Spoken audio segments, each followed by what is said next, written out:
لوگ سوال پوچھ رہے ہیں تو میں نے ارادہ کیا میں ایک کلپ ریکارڈ کروا دوں. اس میں جو بھی میری ٹوٹی پھوٹی تحقیق ہے، جو میں نے احادیث دیکھی اس بارے میں اور جو علماء کے اقوال دیکھے اور جتنا میں اس کی ریسرچ کر سکا ہوں، اس کا ایک خلاصہ آپ کے سامنے رکھوں. اگر میں وہ تمام احادیث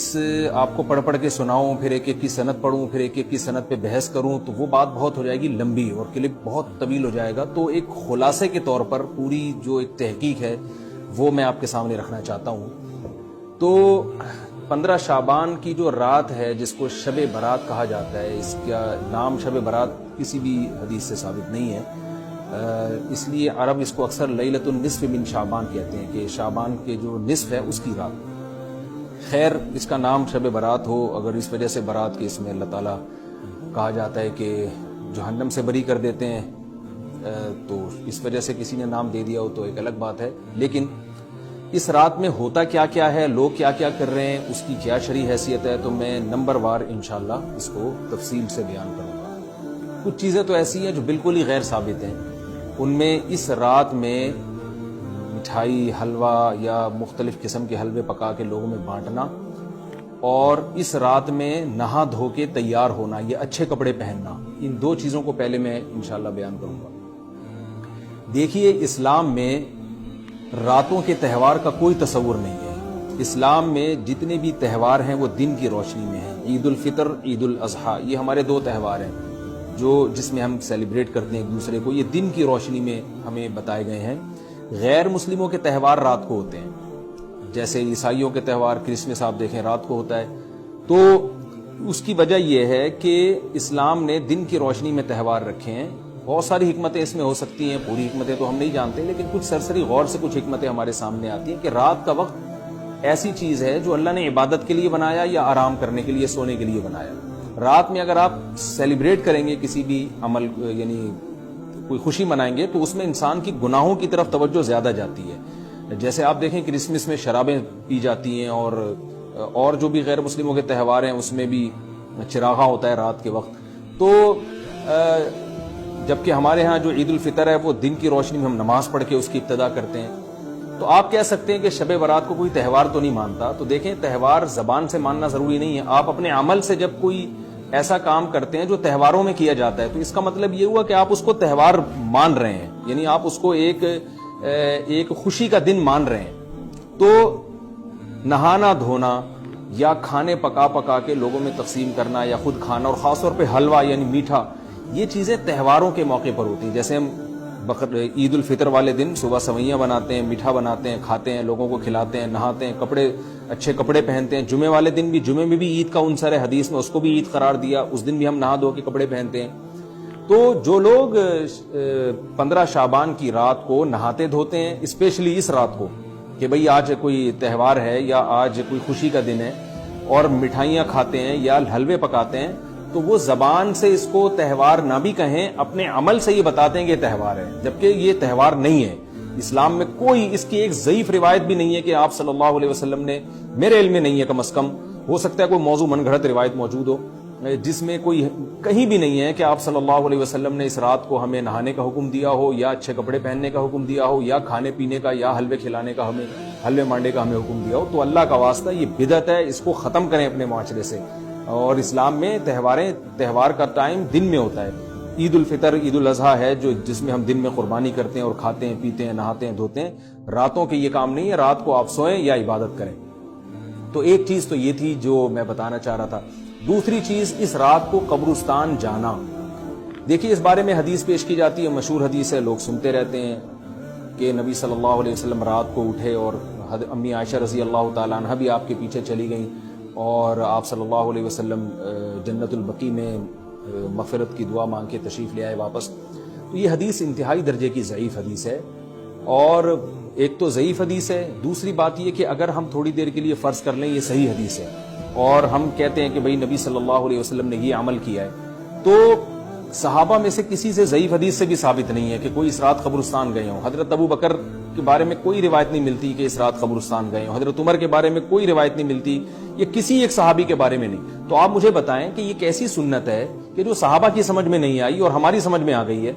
تو مشرکین مکہ یہ کہا کرتے تھے لو کان خیرن ما سبقونا الیہ، قرآن مجید کی آیت ہے کہ اگر یہ اسلام میں کوئی خیر ہوتی تو یہ صحابہ ہم سے پہل نہ کرتے، یہ صحابہ نے ہم سے پہل کیا ہے، اس کا مطلب ہے یہ اسلام خیر کا کام نہیں ہے۔ تو مشرکین کو صحابہ سے چونکہ نفرت تھی، اس لیے کہتے تھے کہ یہ چونکہ اسلام کو فالو کر رہے ہیں تو یہ اس کی علامت ہے کہ اسلام خیر نہیں ہے، کیونکہ خیر میں تو ہم صحابہ سے آگے ہوتے ہیں، اپنے بارے میں ان کا یہ اس خوش فہمی میں مبتلا تھے وہ۔ لیکن ہماری رائے کیا ہے، ہم یہ کہتے ہیں کہ لو کان خیرن لسبقونا الیہ، وہ کہتے تھے لا سبقونا، ہم کہتے ہیں لسبقونا،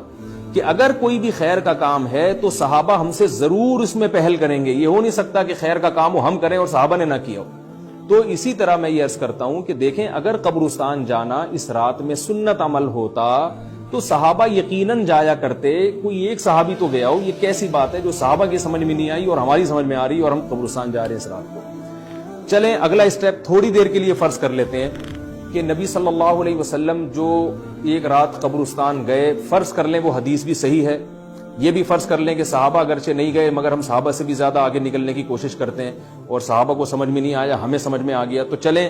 فرض کر لیں تھوڑی دیر کے لیے کہ اس رات کو جانا ہم سنت مان لیتے ہیں، آپ کے دلائل ہم مان لیتے ہیں اور صحابہ کی سمجھ میں نہیں آئے لیکن ہماری سمجھ میں زیادہ آ رہا ہے، ہم فرض کر لیتے ہیں، مان لیتے ہیں کہ اس رات قبرستان جانا سنت ہے۔ تو آپ مجھے بتائیں نبی نے جو عمل جس طرح سے کیا ہو اس طرح سے سنت ہوگا یا آپ اپنی طرف سے، جس کو ہم پشتوں میں کہتے ہیں اخپل طریقے سے کرنا سنت ہے؟ نبی نے فجر کی 2 رکعتیں پڑھی ہیں اور ہر رکعت میں 2 سجدے کیے ہیں، آپ اگر فجر کی 3 رکعتیں پڑھیں گے تو کیا نماز ہو جائے گی آپ کی؟ اب آپ دلیل میں یہ کہیں کہ نبی نے فجر کی نماز پڑھی ہے تو مجھ پہ بھی لازم ہے، تو بھائی نبی نے پڑھی ہے، جیسے نبی کے پڑھنے سے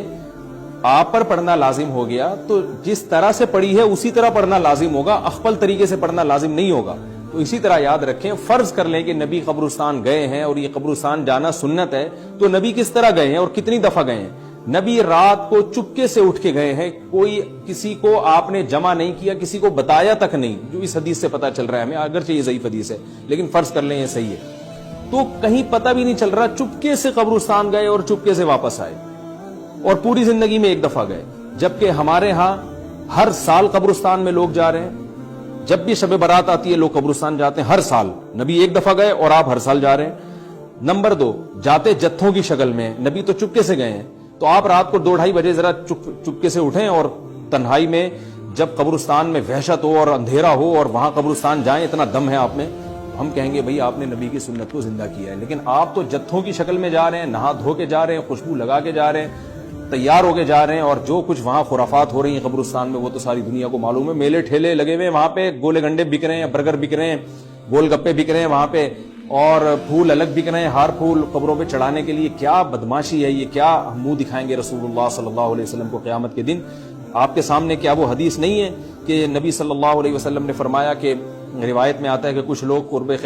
میدان حشر میں آئیں گے تو ان کے چہرے ایسے ہوں گے جیسے میری امت کے چہرے ہوتے ہیں، میری امت کی شکل ہوتی ہے، حدیث کا مفہوم میں بیان کر رہا ہوں۔ تو جب وہ حوض کوثر کا پانی پینے کے لیے میرے پاس آئیں گے تو فرشتے ان کو بھگائیں گے، سحقن سحقن، تو آپ صلی اللہ علیہ وسلم پوچھیں گے یہ تو میری امت ہے، آپ تو فرشتے کیا کہیں گے کہ یہ آپ کی وہ امت ہے جنہوں نے آپ کے دنیا سے جانے کے بعد دین میں ایسی چیزیں ایجاد کر لی تھی جن کا آپ نے حکم نہیں دیا، تو آپ کیا فرمائیں گے؟ سحقن سحقن، دور کرو ان سے۔ ایسا نہ ہو کہ ہم قیامت کے دن رسول اللہ صلی اللہ علیہ وسلم کی شفاعت سے محروم ہو جائیں۔ تو اللہ کا واسطہ قبرستان مت جائیں اس رات، گھر میں بیٹھیں آرام سے، یہیں بیٹھ کے میت کے لیے مغفرت کی دعا کریں، اور اگر آپ سمجھتے نہیں یہ حدیث بالکل صحیح ہے اور جانا لازمی ہے تو پھر تنہائی میں جائیں، ایسے قبرستان کا انتخاب کریں جہاں آپ کے علاوہ کوئی بھی نہ ہو، اور پھر چپکے سے جائیں اور پتلی گلی سے واپس آ جائیں آپ۔ اگرچہ ہم تو اس کو بھی نہیں مانتے لیکن اگر کرنا ہے تو پھر اس طریقے سے عمل کریں، اگر آپ حدیث کو فالو کرنا چاہتے ہیں آپ اپنے خیال کے مطابق۔ تو یہ 2 باتیں ہو گئی۔ ایک تیسری چیز کیا ہے، کیا قرآن اس رات میں نازل ہوا ہے اور تقدیر کے فیصلے اس رات میں ہوتے ہیں؟ دیکھیے قرآن میں 2 جگہ اللہ نے اس مضمون کو بہت وضاحت سے بیان کیا، ایک سورہ دخان میں انا انزلناہ فی لیلۃ مبارکہ کہ ہم نے اس کو مبارک رات میں نازل کیا، اور اللہ نے فرمایا فی